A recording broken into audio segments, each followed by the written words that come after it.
When I was an engineer, I hated the word sales. It literally disgusted me. I was like, build an amazing product and it will do all the marketing for you. Ugh, salespeople suck. They got all these slick back hair, Jordan Belfort, Wolf of Wall Street in their nice suits. Now, I think sales is probably one of the most transformative careers you could ever have if you do it right. And in this video, I'm gonna explain the beliefs that I've had broken learning sales that help me to break the beliefs of my clients as well, and also in my coaches that I've helped sell for me. So here we go. Number one, I remember the first time I had to sell a gym membership, and I was in the Arch gym and this lady walked in with a big ass dog. I can't remember why. It was just like the size of like up to my shoulders. It was massive, like Great Dane or something like that. It was literally, we hadn't even opened the gym yet and I hadn't learned anything about sales. I think we were launching it in like 30 days. And she walked up, she was like, oh, what's this about? And I just spoke at her for like half an hour. I was like, it's gonna be amazing. We're gonna do this. It's gonna be equipment there. It's gonna be amazing. It's gonna be this here. It's gonna be that there.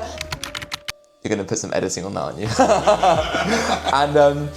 And I remember her being like, oh great, okay, I'll think about it and get back to you. And I was like, oh, I got her. She's gonna come back and she'll sign up. I was like, yeah, I crushed that. And I looked at Kiwi and she was like, that was awful. And I was like, what? And she was like, she's never gonna come back. And I was like, oh, okay. And after that point is when I actually learned sales and how it works. And by the way, no way am I done. There's always more to learn, and it's actually a forever process because it's the game of persuasion and power and helping other people to help themselves and influence. You're never done with that. There's always skills and tactics to learn around that. Remember, with great power comes great responsibility. 3 weeks later, I closed someone for $4,000 and I spoke for 5 minutes. And that was the transformative journey of someone telling me, you've been doing this thing, do this instead.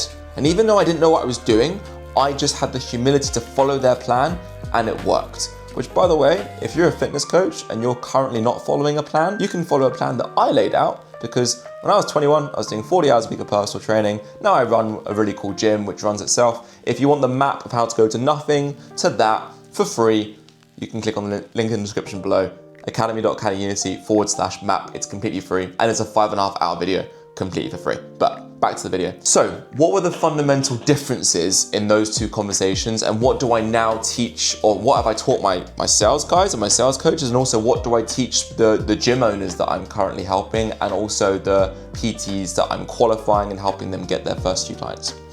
Number one is you have 2 ears and 1 mouth, so shut up. When I first got into sales, I thought I was just gonna be speaking all the time, because you know when you're in school and there's that person in school that talks a lot and the teacher's like, well, you're gonna be really good at sales. No.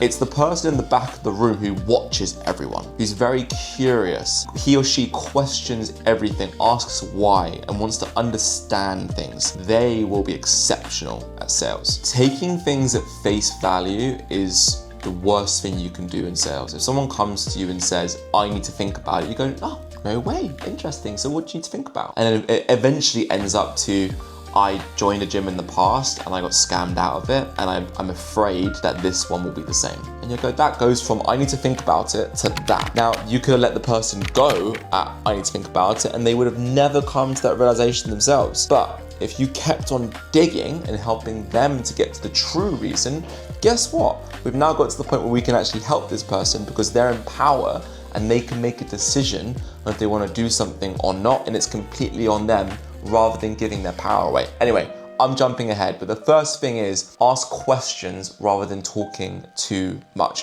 Whenever I talk to people, and even on these videos, if you guys have ever used Fathom, which is like a recording software, you'll see in the top right, it has like a distribution of how much you speak and how much they speak. I have that like in the top right corner of my life. And whenever I'm speaking too much, I'm like, shush, like let the other person talk, ask a question.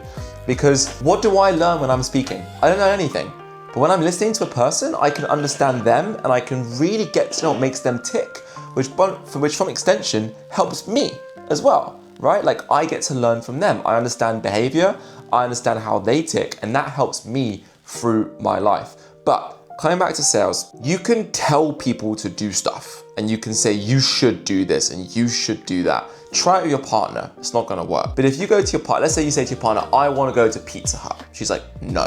You're like, Okay, that didn't work. What that comes from is a platform of authority. It only works if you have power and authority over the person, right? Where you say, do this thing, and they're like, oh my God, sure. That's the only way it works. Or you say, hey, what would you prefer, Pizza Hut or fruit?